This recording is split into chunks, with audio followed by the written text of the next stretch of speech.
አንቲ ውእቱ መሶበ ወርቅ ንጹሕ እንተ እስቴታ ካልኳችሁ እዚህ የተሰበሰበው ማን ፈቅዶ ነው? ሁላችሁም ንገሩ። እግዚአብሔር ፈቅዶ ነው የተሰበሰብነው እና ከዚያ ጋር ተነስታችሁ እዚህ እንድትመጡ ማን ፈቅዶ ነው? በቀሩት ሳይፈቅድ ቀርቶ ነው ነው? ንገሩኝ እንጂ አይደለም። ሰው በእንቢተኛነቱ ግን ይቀርበታል እንደዚህ ማለት ነው። እና የትምህርታችን ርዕስም ፈቃድህ ይሁን በሚል ይሆናል። እስኪ በሉ ፈቃድህ በሉ ይሁን። ወቀሳ የምንጀምረው እንግዲህ እዛ ጋር ካሉት ሰዎች ነው ማለት እና ሁላችሁም ታውቁታላችሁ። ጠዋት ጠዋትም ትጸልያላችሁ ብዬ አስባለሁ። ልትበሉም ስትሉ ትጸልያላችሁ እንደ ቸርነቱ። ያው እንጀራውን እያሰብን ሶስቴ እንዝለቀው አራቴ አይታወቅም። መጨረሻ ላይ አንዳንዱ ሰው ሰልችቶት መድገሙንም አለመድገሙንም ሳያውቅ ይበላል ብሎ ማለት ነው። እና እዛ የምትጸልዩት ጸሎት ውስጥ ነው ያለው። ቃሉን እንደ ወንጌል ለማንሳት ካስፈለገ ብታውቁትም የቅዱስ ማቴዎስ ወንጌል ምዕራፍ 6 ቁጥር 10 ላይ ነው ያለው። ወይኩን ፈቃድከ ፈቃድህ ይሁን። እስኪ በሉ አንድ ጊዜ ፈቃድህ። አልሰማችሁም? ምን ይበል? ምንድን ነው ያላችሁት? እንደገና ምንድን ነው ያላችሁት? የእግዚአብሔር ፈቃዱ ይሁን።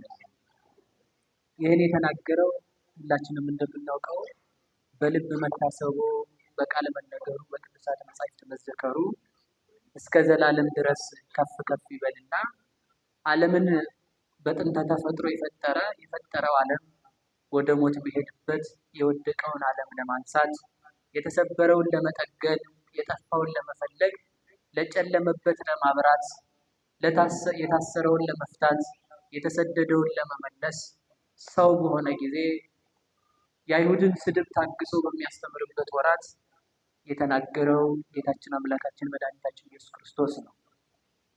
እሱ ይሄንን ያስተማረበትን ምክንያት ገብቼ እንዳልነግራችሁ ሰዓት የለኝም። ሰዓት ስለሌለ ግን መናገር የምፈልገው አንዷን ብቻ ነው። ቃሉን የተናገረው ጌታችን አምላካችን መድኃኒታችን ኢየሱስ ክርስቶስ ነው። ቃሉን የነገራቸው ለሐዋርያት ነው። ለሐዋርያት እንዴት ለምን ነገራቸው የሚል ጥያቄ ሲነሳ ተመልከቱ። ሐዋርያት ጸሎት የሚጨመር መስሏቸው የቅዱስ ዮሐንስ መጥምቅ ተማሪዎች እና ቅዱስ ዮሐንስ ወልደ ነጎድጓድ ስለነበሩ አቤቱ ጌታችን አምላካችን መድኃኒታችን ኢየሱስ ክርስቶስ ሆይ ጸሎት አስተምረን ብለው በጠየቁት ጊዜ አባታችን ሆይ የሚለውን ጸሎት ሙሉውን አስተምሯቸው። ከዛ መካከል ላይ ብዙ ትርጉም አለው፣ ልክ እንዳልኳችሁ ነው። ከዛ መካከል ውስጥ አንዷ ምን በሉኝ ነው ያላቸው? ፈቃድህ ይሁን። እስኪ በሉ ፈቃድህ ይሁን። ምናልባት ቆርጬባችሁ ከሆነ ይቅርታ፣ እዛ ጋር ስለማልደርስ ነው። ፈቃድህ በሰማይ እንደሆነች እንዲሁም በምድር ትሁን ነው የሚለው አይደል? ግን እሱ ጋር ሁሉ ስለማልደርስ ነው። ስለዚህ ይሄን ካል የእግዚአብሔር ምንድነው ፈቃድህ ይሁን ብላችሁ ጸልዩ ብሎ ጸሎትን ያስተማረ ራሱ እግዚአብሔር ነው። የሚጸልይ ሰው የእግዚአብሔርን ፈቃድ ይፈጽማል። የማይጸልይ ሰው ደግሞ የእግዚአብሔርን ፈቃድ አይፈጽምም። ምክንያቱም ምን ይሁን በሉ ንገሩኝ እንጂ ምን ይሁን? ፈቃድህ ይሁን። ሁልጊዜም ስንኖር ማሰብ ያለብን ይሄ ነው። በቤተ ክርስቲያንም እንኖር፣ ቤተ ክርስቲያን ላይ ተቀምጠን እንኖር፣ ከቤተ ክርስቲያን ውጪ ስራ ቦታ፣ ዓለማዊ ቦታ ላይ የምንኖር የማን ፈቃድ ይሁን? እግዚአብሔር ያልፈቀደበት እግዚአብሔር የማይፈቅደው ነገር የማይኖርም፣ የእግዚአብሔር ፈቃድ ያልሆነ ፈቃድም የለም። ምን ማለት ነው? እግዚአብሔር ክፋትን ሁሉ ይፈቅዳል የሚል ጥያቄ እንዳታነሱ። ያ ክፋት እንኳን እንዲደረግ እግዚአብሔር አውቆ ዝም ይላል። ግን ከጠቀመህም ከሆነ እኔን ካልመረጥከኝ አድርገው ብሎ እግዚአብሔር ዝም የሚልበት ጉዳይ አለ እንጂ እግዚአብሔር ሳያውቅ የምንሰራው ነገር የለም። የእግዚአብሔር የውዴታ ፈቃዱ እንዲሆንልን ነው የምንፈልገው። ሁለት አይነት ፈቃድ አለው እግዚአብሔር። ስንት አይነት ፈቃድ? አንደኛው ሳይወድ እንዲደረግልን የሚፈቅደው ፈቃዱ፣ ሁለተኛው ወዶ እንዲሆንልን የሚያደርግልን ፈቃዱ። ሳይወድ የሚያደርግልን ፈቃዱ ማለት ልብ ብላችሁ አስተውሉ። አንድ ልጅ ለምሳሌ እሳት ልብላ ቢል አንድ ሕፃን ልጅ እናቱ ትፈቅዳለች? በሉ እንጂ ያ ወልዳችሁ አላያችሁትም እናንተ እናታችሁ ትፈቅዳለች? አትፈቅድም። ግን በጣም ልበላ ነው ያለ እሳቱ ቢያስቸግር ምን ይደረግ? ምን ይደረግ? ከሆነልህ ቅመሰው ይባላል። ቅመሰው ከሆነ ይሄ ማለት ምን ማለት ነው? አይጠቅምህም እንጂ ከጠቀመ ያንተንም ፈቃድ አልከለክልም ለማለት ነው። እናት ልጇ እሳት እየጫረ ቢያስቸግራት ምንም ታረቀው መሰላችሁ?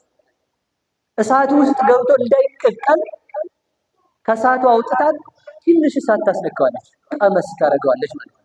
እፉ ነው ብሎ እንዲተው ሌላ ቀን ማለት ነው።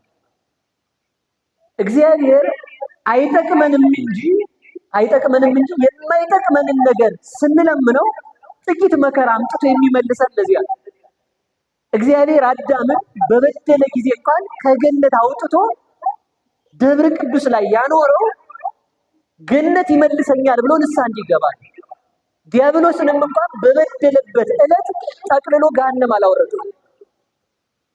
እያደር ወደ መላእክት ከተማ ወደ ሶስተኛው ከተማ ወርዶ ከዛ እንደዛ እያለ የወረደው። የማትመለስ ከሆነ ግን እግዚአብሔር ፈጽሞ ሊያወርድ ይችላል። እግዚአብሔር በጥቃቅን መከራ ሲመክር፣ ጥቂት የሆኑ መከራዎች ሲመጡብን እግዚአብሔር ኃጢአት ስንሰራ ዝም የሚልበት ምክንያት እኛን አስገድዶ ስለማያጸድቀን፣ የዚያች ኃጢአት ደመወዟ ሞት እንደሆነ እያወቅን እንስራው ካል እግዚአብሔር ነፃ ፈቃድ ስለሰጠን ነፃ ፈቃዳችንን ግን አይከለክለውም። ከጠቀመ ኃጢአትም ከጠቀመ ከፈለገ ስራው፣ ግን አይጠቅምህም ለማለት እግዚአብሔር ዝም ይላል ማለት ነው። ማን ዝም ይላል? እሺ እግዚአብሔር ዝም አይበለን ሁላችንን። አንደኛው ይሄ ነው። እኛ ፈልገነው እግዚአብሔር ዝም ብሎ እንድንሰራው የሚያደርገን የማይጠቅመን ፈቃድ ማለት ነው አንዱ እሱ። ሁለተኛው ግን የእግዚአብሔር ፈቃድ የሚባለው እግዚአብሔር ወዶ የሚያደርግልን የሚጠቅመን ነገር ነው። እግዚአብሔር ምን ብሎ የሚያደርግልን ንገሩኝ እንጂ። ዝም ካላችሁ እኔም አቆማለሁ ትምህርት። ምክንያቱም ይሄ እናንተም እየገባችሁ መሆን አለበት አይደል? ትምህርቱ የእውቀት መለኪያ አይደለም። መድረክ ላይ የምንቆም ተግባብተን እንድንድል ሁሉ ስለሆነ ማለት ነው። ስለዚህ ፈቃድህ ይሁን ብለን የምንጸልየው የማንን ፈቃድ ነው? በሉ ንገሩኝ እንጂ። ስለዚህ ከዛሬ ጀምሮ የማን ፈቃድ ይሁን በሉ። ስለዚህ ሁላችሁ ይሄን እንዲተኛውን ልባችንን ያንተ ፈቃድ ይሁን ብለን ዝም ማለት አለብን። እኛ ከምናውቀው ዳቦ ይልቅ በመከራ እኛ ከምናውቀው ደስታ እግዚአብሔር የፈቀደልን መከራ ይሻላል። እኛ ከምናውቀው ሰላም እግዚአብሔር የሚያመጣው ጦርነት ይሻላል። ያ ከጠቀመን እግዚአብሔር ዝም ይላል። እግዚአብሔር የማይጠቅመንን መከራ አያመጣም። የእግዚአብሔር ፈቃድ ምንድነው ያለው ሲተረጉሙ ተመልከቱ። ቅዱስ ዮሐንስ አፈወርቅ የማቴዎስን ወንጌል አቡነ ዘበሰማያት ሲተረጉም በድርሳኑ ምን ይላል መሰላችሁ? የእግዚአብሔር ፈቃድ የዓለም ድህነት ነው። እስኪ በሉላችሁ የእግዚአብሔር ፈቃድ ነው የሰው መዳን ነው። የእግዚአብሔር ፈቃድ ምንድነው ስትባሉ ምንድነው መልሳችሁ? በሉ የሰው መዳን። ስለዚህ እግዚአብሔር እስከ መጨረሻው ድረስ የማን ድህነት ፈቃዱ ነው? በሉ የኛ በሉ እንጂ። ስለዚህ ሁላችሁ ኃጢአት ስንሰራ በኃጢአት ውስጥ ተስፋ እንዳንቆርጥ የሚያደርገን የኛ መዳን የማን ፈቃድ ስለሆነ አያችሁ አይደል? እኛ በድለነውም እንኳን የኛ መመለስ እግዚአብሔር ፈቃዱ ነው። በደላችንን ሳይሆን መመለሳችንን ያስባል። ተመልከቱ። ወይፈቅድ ምክንያት ለድኅን ሰለስቱ ምዕት። እግዚአብሔር ለማዳን ምክንያት ይፈልጋል። ሰይጣን ሰውን ለማጥፋት ምክንያት እንደሚፈልግ እግዚአብሔር ሰውን ለማዳን ምክንያት ይፈልግለታል ብለው ተናግረዋል። ስለዚህ እግዚአብሔር እኮ ተመልከቱ የኛ መዳን ፈቃዱ ስለሆነ እኮ ነው ስጋውን ሰጥቶን ሲያበቃ ውሃ የለመነን።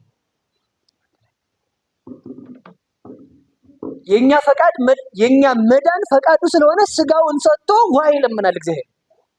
የኛ መዳን ፈቃዱ ስለሆነ ራሱን ሰጥቶ የልብስ ላቂ የሳንቲም ድቃቂ ይጠይቃል እግዚአብሔር። እሱ ተመልከቱ ምንም የማይቸግረው መላእክት የመላእክት ኃይላቸው ተመልከቱ። ለኃያላን አጽፍ ወለአጋዕዝት መንፈስ ለመላእክት ርቀታቸው ለኃያላን መላእክት ኃይላቸው እግዚአብሔር ራሱ ነው። ኃይል የማያስፈልገው አምላክ ሲሆን እኛን ደግሞ ተሰብሰቡና አመስግኑኝ ማለቱ የኛ መዳን እግዚአብሔር ፈቃዱ ስለሆነ እሱ ቅዱስ ሆኖ ሳለ ቀድሱኝ የሚለን ለምንድን ነው? እግዚአብሔር ጠፍቶት ነውን? እውነተኛ አመስግነነውስ እግዚአብሔር የሚጨምርለት ክብር አለን? ለዚያ እኮ ነው ኩራታችን አላስቀምጥ ያለ። አንድ አቡነ ዘበሰማያት ውዳሴ ማርያም ስንደግም ለእግዚአብሔር ጠበቃ የዋልንለት የሚመስለን ማለት ነው። ወዳጄ ለእግዚአብሔር ምንም አታረግለትም። እንደውም እኮ ተመልከቱ ሰው 130 ጊዜ ሲነዘንዝ እረፍ ሰውዬ ይባላል እንጂ ዝም ብለህ ጥራኝ ይባላል አይባልም። የዓለምን ሰው ሁሉ እግዚአብሔር እንዲጠራው በሰባቱ ጊዜያት አይደለም 24 ሰዓት ቅዱስ እያሉ እንዲጠሩት ይፈልጋል እግዚአብሔር። ለምን ሲባል እግዚአብሔር የሚጠቀመው ሆኖ ሳይሆን ለሱ ቅድስና ምስጋና የምንጨምርለት ሆኖ ሳይሆን እኛ እሱን ስናመሰግን የምናገኘው ክብር ስላለ ለእኛ ጥቅም ብሎ ተመልከቱ ምን ይላል? ቅዱስ ሳለ ቀድሱኝ፣ ሳይጠፋው ንገሩኝ። እግዚአብሔር ይጠፋዋል እንዴ? ተመልከቱ አውቆ የተኛና ቀስቅሱኝ ይላል። ተመልከቱ ወንህራ ተመልከቱ ውስተ ሐመር ይላል። ተመልከቱ በመርከቧ ላይ ሳሉ ክርስቶስ ተኛ አንቀላፋ ይላል። ምን ለማለት ፈልጎ መሰላችሁ? ቀስቅሱኝ ለማለት አድነን እግዚኦ ከመ ኢንሙት እንድንለው አቤቱ እንዳንጠፋ አድነን የሚለውን ይችን ቃላችንን እግዚአብሔር ይፈልጋል። እንድናመሰግነው መድኃኒዓለም ይርዳን። የእግዚአብሔር ፈቃድ በሉላችሁ። የማን መዳን? የዓለም መዳን። የእግዚአብሔር ፈቃድ የሰይጣን መዳን እንኳን ቢሆን እግዚአብሔር ፈቃዱ ነው። አንዳንድ ሰዎች አሉ ለሰይጣን ጠበቃ የሆኑ ማለት። እግዚአብሔር ግን ለምን ሰይጣንን አይምረው? ወዳጄ ለምን ሰይጣን እግዚአብሔርን ማረኛ ነው? እግዚአብሔር አልምርም ብሎ የዘጋበት በራለን የለም እኮ እሱ ራሱ ነው። ተመልከቱ ምህረት ስለማይሰማ ነው ምህረት የማያደርግ። ምህረት ለማያደርግ ሰው ምህረት አይደረግለትም። ዛሬም ልንኖር እንችላለን። ለሰው ምህረት ካላደረገ ስላሴ ለኛ ምህረት አያደርግም። ሰይጣን አንዱ ችግሩ እንዳይማር ምክንያት የሚሆነው ምህረት አያደርግም። ምህረት አለማድረጉ ብቻ ሳይሆን ምህረት አይሰማም። ምህረት ካልሰማም ምህረትን እንዴት ሊቀበላት ይችላል? እንጂ የስላሴ በራቸው ክፍት ነው ዛሬ። እግዚአብሔር ሁላችንን እንዲማር የእግዚአብሔር ፈቃዱ የዓለም መዳን ነው። እስኪ በሉ የእግዚአብሔር ፈቃዱ የማን መዳን ነው? የእግዚአብሔር ፈቃዱ የዓለም መዳን ከሆነ ትንሽ ነገር ብቻ አንስቼ ነው የምጨርሰው። የእግዚአብሔር ፈቃዱ የዓለም መዳን ከሆነ በደንብ አድርጋችሁ አስተውሉ። እግዚአብሔር ዓለምን ከመፍጠሩ በፊት እንቅድመ ይፍጥሮ ለአዳም ያምር ግብሩ። እግዚአብሔር ዓለምን ከመፍጠሩ በፊት ዓለም እንደሚጠፋ ያውቃል። አዳምን ከመፍጠሩ በፊት አዳም እንደሚሞት ያውቃል። ዲያብሎስንም ከመፍጠሩ በፊት ዲያብሎስ እንደሚጠፋ ያውቃል። አያውቅም? አያውቅም እንዴ? በነገራችን ላይ አርቀይ ይጠይቃል። እግዚአብሔር የሆነ እንደ ሰው ነው የሚያስበው? እንደ ሰው ነው የሚያስበው አይደል? እግዚአብሔር ተመልከቱ በደንብ አስረግጬ ብነግራችሁ ማለት ነው እስከ መጨረሻው ዘመን መጨረሻ ዘመን የለውም እንጂ መጨረሻ እስከሌለው ዘመን ድረስ ሁሉ እግዚአብሔር አዲስ ሐሳብ አያስብም። የኖረው ሐሳቡ ነው የሚለው እግዚአብሔር። ተመልከቱ እኛ ባለፈ ተማሪ እንደነበርክ ዛሬ ስራ ለመያዝ እንደምታስበው ውጤት እንዲመጣ ታስበህ ከዛ ውጤት ሲመጣልህ ለመቀጠር እንደምታስበው ከተቀጠርክ በኋላ ለማግባት እንደምታስበው ካገባህ በኋላ ቤት እንዲኖር እንደምታስበው ቤት ሲኖር ልጆች እንዲኖር እንደምታስበው ልጆች ሲኖር ሀገሪቱ አስመረራ ሰው ሀገር ቤት እንደምታስበው እዚያ ከሄድክ በኋላ ደግሞ የሆነ ድርጅት እንዲኖር እንደምታስበው እዛም ካሰብክ በኋላ ደግሞ ምን እንደምታስበው አላውቅም። የጀማ ላይ እንዲያ እያልክ ሐሳብ ግን እንደምትቀጥለው እግዚአብሔር አምና ያላሰበው ዘመን እንደሚያስበው እግዚአብሔር በኖረበት ዘመን አስቧል።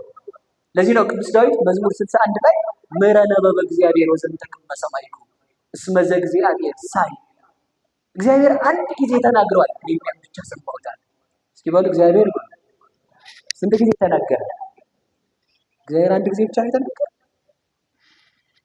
570 ጊዜ ከሙሴ ጋር ተነጋገረ። እንግዲህ ምን ማለት ነው? ተመልከቱ።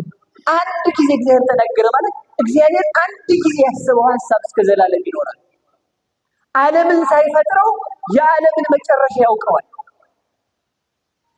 እኛ ከመፈጠራችን በፊት ምን እንደምንሆን እግዚአብሔር ያውቃል። አዳምን ከመፍጠሩ በፊት አዳም እንደሚስት እግዚአብሔር ያውቃል። እግዚአብሔር አዳም እንደሚስት ካወቀ አዳምን ከማን ተመልከቱ።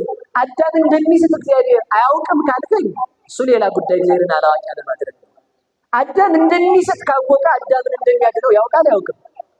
በሞቴ ነገር እንጂ እንደሚያድነው ካወቀ ከማን ሰው ነው? ምን ሆኖ ነው የሚያድነው? ተወልዶ በሉ ሰው ሆኖ በሉ። ሰው ለመሆኑ ምን ያስፈልገዋል? ሰው በሉ። ሰው እኮ የለም እኮ ሁሉም እንስሳ የሆነበት ዘመን አልነበረም እንዴ? ሰብእሰን ዘክቡር ውእቱ ኢያእመረው ኮነ ከመ እንስሳ ዘአልቦ ልብ አይደል? ቅዱስ ዳዊት ሰው ክቡር ነበር ግን አላወቀም፣ እንደ እንስሳ ሆነ። ዘአልቦ ልብ ተመልከቱ። እለ በሳሎ በልጓም ይመይጥዎሙ መላትይሆሙ ተመልከቱ። ፈረሶችንስ አለ ተመልከቱ በልጓም ይዘው ይገሯቸዋል። ለአንደበቱ ልጓም የሌለው ሰው ተፈጥሮ ነበረ። ተመልከቱ ሰው ስለጠፋ ነው እግዚአብሔር 5500 ዘመን የቆየው። ወደ ነገር ልመልሳቸው። ስለዚህ ተመልከቱ የዓለምን ጥፋት ማን ያውቃል? በሉ እግዚአብሔር በሉ እንጂ። በአጭር ቃል አንድ ነገር ብቻ ነው ያዘ። ዓለምን ከመፍጠሩ አስቀድሞ የዓለምንም ጥፋት የዓለምንም መዳን ማን ያውቃል? በሉ እንጂ ንገሩኝ። እግዚአብሔር ያውቃል። እንደዚያ ከሆነ ተመልከቱ እግዚአብሔር ሁሉ ነገር የሚያውቅ ከሆነ አንድ ነገር ያዙ። የሚጠፋን ሰው ለምን ፈጠረው? አሁን ብዙ ሰው ይሄን አይደል? እስኪ የሚጠፋን ሰው በሉ እኛ በኃጢአት እንበላሻለን። ለምን ፈጠረ? በደንብ ያዙ። ፀሐይ ትወጣለች አትወጣም? ከቤት አልወጣም ያለ ሰው ፀሐይ መሞት ይችላል? ይችላል? ስለዚህ ተመልከቱ እግዚአብሔር ፀሐይ ነው። እግዚአብሔር ለፈለጉት ተመልከቱ ቅውውቱ ለለይጼውዎ አንቀጽረው ለለይጎደጉድዎ ገባሬ መንክራት ለለይፈርጉ ለሚጠሩት ሰዎች ቅርብ ነው። እግዚአብሔር ለሚጠሩት ሰዎች ቅርብ ከሆነ እግዚአብሔር ፀሐይ ነው። ለሁላችንም አካል ሰጥቶ እስከፈጠረን ድረስ አንድ ፀሐይ ወጥተን ባንሞቃት እግዚአብሔር አዳልቶ ነውን? አይደለም። ታዲያ ተመልከቱ እግዚአብሔር አዳልቶ ካልሆነ እንደውም ምን አለ መሰላችሁ? አንሶሱን ዘብክሙ ብርሃን አለ። ተመልከቱ ብርሃን ሳለላችሁ ተመላለሱ። እስኪ በሉ ብርሃን ሳለላችሁ በሉ ብርሃን ሳለላችሁ ተመላለሱ። ተመልከቱ በብርሃኑ ነው መመላለስ። በጨለማ የሚሄድ ሰው የሚሄድበትንም የሚደርስበትንም አያውቅም ብሎ ተናግሯል። ፀሐይን ማውጣቱ ብቻ ሳይሆን በፀሐይ ተመሩ ብሎ እግዚአብሔር ሕግ ሰርቶ ተመልከቱ ፀሐይ በከተማችን እየወጣች ሰውየው ማጀት አልጋው ላይ ተኝቶ ካመሸ እግዚአብሔር በሰውየው አዳልቶ ነው ወይ? ነገሩኝ እንጂ በምኑ ነው የቀረበት? በሉ በእንቢተኛነቱ በግድ አተጋድሞ በመኖሩ የቀረበት። እግዚአብሔር ለጥፋት የፈጠረው ዓለም የለም፣ ሁሉንም ለሕይወት ጠርቷል። ሰነፎች ግን አልጋቸው ላይ ተጋድመው እግዚአብሔርን በመዘንጋት በድንቁርና ሁለት ናቸው። ሶስት ታላላቅ በሽታዎች አሉበታል። አንደኛው ትዕቢት ነው። ቅዱስ ወግሪስ እንደሚናገረው የሰማይን ኮከብ የምድር አሸዋን ብዛታቸውን መጨረስ እንደማይቻል በትዕቢተኛና የተነገረውን በማይሰማ በሚረሳ ሰውና ተመልከቱ በሚዘነጋ ሰው ላይ የእግዚአብሔር መንፈስ አታድርም። ስለዚህ ተመልከቱ እግዚአብሔር ፀሐይ ሆኖ ሳለ እግዚአብሔርን መከተል አቅቶት የተኛ ሰው ምን ይባላል? ትዕቢተኛ ሰው። ፀሐይን አላይም ካለ እሱ በእንቢተኛነቱ ቀረበት እንጂ ፀሐይን ባያወጣ ነበር እግዚአብሔር የሚጠየቀው። ስለዚህ ተመልከቱ እግዚአብሔር አንድ ፀሐይ ነው ለፍጥረታት ሁሉ ይወጣ። እንደውም ተመልከቱ ይችኛዋን ፀሐይ የተኛ ሰው አይሞቃትም። እግዚአብሔር ግን በሽተኛዎች የሚሞቁት ፀሐይ ነው። ይችኛዋን ፀሐይ ዘመድ የሌለው ሰው ወጥቶ ተመልከቱ እንደ መጻጉዕ 38 ዓመት ሙሉ ቢቀደም ዘመድ የሌለው ሰው መሞቅ አይችልም። እግዚአብሔር ግን በሽተኛዎች የሚሞቁት ፀሐይ ነው። ይችኛዋን ፀሐይ ቤት ይከለክላታል። ሰዎች እንዳትገባ ሊያደርጓት ይችላሉ። እግዚአብሔርን ግን ማንም አይከለክለው። ጠፈር ደፈር የለው። ከእግዚአብሔር መራቅ አንችልም። ስለዚህ ሰው በእንቢተኛነቱ ቀረበት እንጂ እግዚአብሔር ለሁሉ ድነትን ሰጥቶ ነበረ። እየሰማችሁ ነው? እንደውም ምን አለ መሰላችሁ? እስመ አቡክሙ ሰማያዊ ያዘንብ ዝናመ ላዕለ ጻድቃን ወኃጥአን ላዕለ ሌናውያን። የሰማይ አባታችሁ ለክፉዎችም ለበጎዎችም ዝናብን ያዘንባል። እግዚአብሔር ደግ ደጉና ገብረ ማርያም በዚህ በኩል አንተ ቆርበሃል፣ ዝናብ አንተ ለአንተ መሬት ነው የማካፈለው ይላል ወይ? አይደለም። ተመልከቱ፣ ፀሐይ ስትወጣ ክርስቲያን ብቻ የሚያት ብሏል አላለም? ለሁሉም ያወጣል አለ። ተመልከቱ፣ አይምሮ ለተሰጠው ሁሉ ተመልከቱ፣ የእግዚአብሔር ድነት የተዘረጋች ናት። ዝናብ የተባለ ስጋው ደግሞ ነው። ተመልከቱ፣ ስጋው ደግሞ ሰው ለሆነ ሁሉ ለመዳን የተሰጠ ነው። በዘር የተከፈለ አይደለም። የነገሌ ወገን የተባለ አይደለም። ለመልከኞች የሆነ አይደለም። ለበቁ ሰዎች የሆነ አይደለም። ከኃጢአት የምትድንበት የምትነጻበት ነው እንጂ ስጋው ደሙን ለመቀበል በቅተህ አይደለም። ድሮውንስ ቅዱስ ከሆንክ ቅዱስ ምን ያስፈልጋል? አንተ ብርሃን ስላልሆንክ እኮ ነው ብርሃን ክርስቶስ ያስፈልግ። አንተ ሕይወት ስለሌለ እኮ ነው ሕይወት ክርስቶስ ያስፈልግ። አንተ ሰላም ስለሌለ እኮ ነው ሰላም ክርስቶስ ያስፈልግ። አንተ ዘላለማዊ ስላልሆንክ እኮ ነው ዘላለማዊው እግዚአብሔር እንድትቀበለው የፈለገ። ስለዚህ እኛ የምንፈልገው ተስተካክለን ሳይሆን እየተስተካከልን ከእግዚአብሔር ጋር መሆን ነው። የምንቆርበው ለመስተካከል ነው እንጂ ተስተካክለን አይደለም የምንቆርበው። አዎ ንስሐ ሳትገቡ ቆርቡ ግን አላልኩም። እያልኩ ያለሁት ምንድን ነው? ተስተካክዬ ነው የምቆርበው፣ ተስተካክዬ ነው ጸሎት የምጀምረው አይባልም። ሲሞላልኝ ነው ቤት ሲኖረኝ ነው። መቼ ነው ቤት የሚኖረው? ቤት ሳይኖር ብትሞትስ ምን ልትሆን? ስለዚህ ተመልከቱ፣ ከእግዚአብሔር ጋር የምንሆነው ለመስተካከል ነው። ቤተ ክርስቲያን ጡረታ የምንወጣባት ቦታ አይደለችም። በዚያውስ ላይ ጥላ ከሰውነት እንዳይለይ ሞት ከሰው መቼ ተለይቶ ያውቃል? ልሞትስ እንችላለን። ስለዚህ ተመልከቱ፣ የእግዚአብሔር ፈቃዱ ተመልከቱ፣ ዝናብን ያዘንባል አይደል? ለኃጥአንም ለጻድቃንም አንድ ስጋው ደግሞ ነው የተሰጠው። እናት ተመልከቱ፣ ደግ ልጇን ባሳደገችበት ጡት ያንን ክፉ ልጇን እንደምታሳድግ ደግና አቡነ ተክለ ሃይማኖት እና አቡነ ገብረ መንፈስ ቅዱስ ሐዋርያት ባደጉበት ስጋው ደግሞ ነው እኛ የምናድገው። ሳይጸየፍ የሰጠን አምላክ የተመሰገነ ይሁን።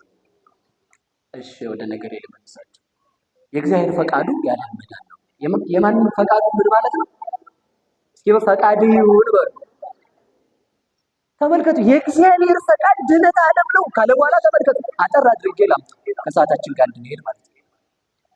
የእግዚአብሔር ፈቃዱ ያለም መዳን ከሆነ ተመልከቱ፣ ያለም መዳን ከሆነ አዳምን ከፈጠረው በኋላ ለምን እንዲህ ሲል አደረገው የሚል ጥያቄ ሊነሳ ይችላል አይደል?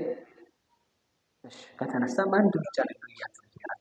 እግዚአብሔር ነፃ ፈቃድ ሰጥቷል። እስኪ በመልኩ ፈጥሮታል ብላችሁ እስኪ በመልኩ ፈጥሮታል። የማን መልክ ነው? አሁን የኛ መልክ ሁላችሁም ንገሩ። መልካችሁ ማን ነው ይመስለው? ችግር የለውም ዝም ብላችሁ ተናገሩ። የመርፌ አይን ብታለ ቀጥታ የምትመስል እግዚአብሔር ነው። ችግር የለም። አፍንጫ ምናምን ዘጋ እንደዚህ አይወጣው። ይሄ መልክ መስሏችሁ እንዴ? እግዚአብሔርን የሚመስሉበት ሌላ ነው መልኩ። ማን ነው ምን መስለው? እግዚአብሔር ሳውል በምኑ ፈጠረ? በሞቴ ነገሩ ባሪያውና አምሳለ እግዚአብሔር የሚባለው ተመልከቱ። እግዚአብሔርን የሚያሸንፍ ሰው አለ? እና የእግዚአብሔር መልክ ማለት እኮ ተመልከቱ፣ ሰውን ሲፈጥረው ማንም የማያሸንፈው። እውነት ነው። አሁን ሰዎች አሰሩ ሊባል ይችላል። ጅል እንዳትሆኑ ሰው የሚያስር ጅል ነው እንጂ የልብ ልጅ ያስር። ለዚህ እኮ ነው ቅዱስ አባ ጊዮርጊስ ዘጋስጫ ምን ይላል መሰላችሁ? በቤታችንን ሲያመሰግናት አሐዝኩኪ በእደ ህሊናየ ወአኮ በእደ ሥጋየ። እመቤታችን እኔ አንቺን የያዝኩሽ አለ። ተመልከቱ፣ በህሊናዬ እጅ ነው። የዚህኛውን የሥጋዬን እጅማ ነገስታት ይቆርጡታል። የህሊናዬን እጅ ማን ይቆርጠዋል? እመቤታችን እኔ አንቺን የማይሽ በሥጋ ዓይኔ ብቻ አይደለም በነፍስ ዓይን አይሻለሁ እንጂ የሥጋውን ዓይኔን ማፍረጥ ይቻላል፣ ማውጣት ይቻላል። የነፍስ ዓይኔን ማን ያወጣዋል? የሥጋው አፍንጫዬማ እውነት ነው እንኳንስ መቆረጥ አይደለም ጉንፋን ዘግቶት እንዳሽት ያደርጋል። የነፍሴን አፍንጫ ግን የቅዱሳን መዓዛ እንዳይሸተኝ ማን ሊያደርግ ይችላል? የሥጋውን እግርማ ተመልከቱ። አዎ ሰንሰለት ያስረዋል እኮ የሥጋ እግር። እንደዚያም ካለ ሰይፍ ይቆርጠዋል። ወደ መንግስተ ሰማያት እንዳትራመድ የህሊናህን እግር የሚቆርጠው ማን ነው? ማንም የለም። ተመልከቱ። ስለዚህ ነው እግዚአብሔር ሰውን ሲፈጥረው በአምሳሉ ፈጠረው ማለት ሰው ለወደደው እንዲገዛ አድርጎ ፈጠረው። ማንም የማያሸንፈው ነው። ሰው ህሊና ሊገዛ ይችላል። በሰንሰለታት አስሮ አካልን ሊገዛ ይችላል። ህሊናን የሚገዛው እግዚአብሔር ብቻ ነው። የህሊናችን ንጉስ እግዚአብሔር ብቻ ነው። ስለዚህ ተመልከቱ፣ ያንን ህሊና ሰጥቶ ፈጠረው። እግዚአብሔር አዳምን ለምን በነፃ ለምን እንዲሳሳት ፈቀደለት የሚል ጥያቄ ቢነሳ ማንም እንዳያሸንፈው አድርጎ ነው የፈጠረው። የወደደውን ሊያደርግ እንደማን እንደ ፈጣሪ። እስኪ በሉ እንደ ፈጣሪው በሉ፣ በሉ እንደ ፈጣሪው በሉ እንጂ አልቦ ዘይብሎ አለ። ተመልከቱ፣ ዘንተ አይሰምከ ወዘንተ አሰነይከ። እግዚአብሔር ይሄንን አክፍተዋል፣ አስተካክለው ደኛው ተስተካክሏል ከማርገው የሚለው የለም። እግዚአብሔር እንደዛ የሚለው በፈቃዱ ይሰራል። ተመልከቱ፣ እግዚአብሔርን የሚያሸንፈው የለም። የእኛን ህሊና ደግሞ የሚያሸንፈው የለም። ያ ነው እግዚአብሔር መልክ የሚባለው። የቱ ነው አልኳችሁ? በሉ እኛ በሉ እንጂ ማንም አያሸንፈንም። ወለት የለም። እግዚአብሔርም አያሸንፈንም፣ ግን ያሸንፈናል። አያሸንፈንም የምላችሁ እግዚአብሔር ላጥፋ ካለ ምሳሌ የለም። ያንን ፈቃዳችንን ግን እሱ ራሱ በወደዳችሁበት ምሩት እንጂ እኔ አስገድጄም አላጸድቀው አስገድጄም አላስኮንነው ምሩት ብሎ ሰጥቶ እግዚአብሔር እንድንመራው ያድርገን፣ ወደ በጎ እንድንመራው ያድርገን። ያንን ሐሳብ አዳም በማጣመሙ ምክንያት ፈቃዱን ተጠቅሞ ኃጢአት ሰርቷል። ታዲያ ያንን አዳምን ለማዳን ነው እግዚአብሔር የመጣው ሰው የሆነው። በፈቃዱ ሰው የሆነውን አዳም ለማዳን እግዚአብሔር ደግሞ በፈቃዱ ሰው ሆነ። ለምን? አዳም ስለተመለሰ መመለስ ወደ ቀደመ ክብሩ መመለስ ስለማይችል ወደ ቀደመ ክብሩ ሊመልሰው እግዚአብሔር ሰው ሆነ። ሰው የሆነ አምላካችን ስሙ የተመሰገነ ይሁን። የእግዚአብሔር ፈቃድ የዓለም ድነት ነው። እስኪ ወደ እግዚአብሔር ፈቃድ የዓለም ድነት ነው። ዓለምን ሳይፈጥረው እግዚአብሔር ያውቀዋል አያውቅም? እንደሚጠፋ ያውቀዋል አያውቅም? እሺ፣ እንደሚጠፋ ካወቀው የጠፋውን ዓለም የሚያድንባት ደግሞ ድንግል ማርያም ናት። የእግዚአብሔር ፈቃዱ ተመልከቱ፣ የዓለም መዳን ነው አለ። ተመልከቱ፣ እግዚአብሔር አዳምን ሲፈጥረው በድንግል ማርያም ሰው ሆኖ እንደሚያድነው እያሰበ ይፈጥረው ነበር። አዳም እንደሚሳሳት ተመልከቱ፣ ሲያስብ ከድንግል ማርያም ሰው ሆኖ ወደ ቀደመ ክብሩ እንደሚመልሰው ያስብ ነበር። ለምን? ይሄንን ስንላቸው የሚያማቸው ሰዎች ካሉ እንግዲህ ጠጋ እያደረግነው እንዲህ እስኪ እየሰማችሁ ነው። እግዚአብሔር ሁሉን ያውቃል በሉ በሉ እንጂ ዝንብን ከመፍጠሩ በፊት እግዚአብሔር ያውቃታል አያውቃትም? በሉ እንጂ ኧረ ቀርታኝ ነበር ቆይ ዝንብ ልፍጠር ብሏል ግን አላለም። ሁሉንም እግዚአብሔር አስቦ ነበር። መቼ? ሳይፈጥር ግን ዝንብን ያውቃል እግዚአብሔር፣ ትንኝን ያውቃል እግዚአብሔር፣ አሳማውን ያውቀዋል እግዚአብሔር፣ አዞውን ያውቃል እግዚአብሔር፣ ዛፉን ያውቃል እግዚአብሔር፣ የሰማይ ከዋክብትን የምድር አሸዋን እግዚአብሔር ቁጥራቸውን ያውቃል። ጎድሎት ተመልከቱ፣ ጎድሎት አይ ቆይ ላስተካክለው እዚህ ጋር ያለው አንድ ፍጥረት ነው። እሁድም ቢሆን ተመልከቱ 10 ፍጥረታትን ካስገኘ በኋላ ምን አለ? ደስ አለው። ከዛ ሰኞም ተመልከቱ ሰማይን ውሃውን ወደ ላይ ከፍ አድርጎ ሰማይ ካደረገው በኋላ ደስ አለ።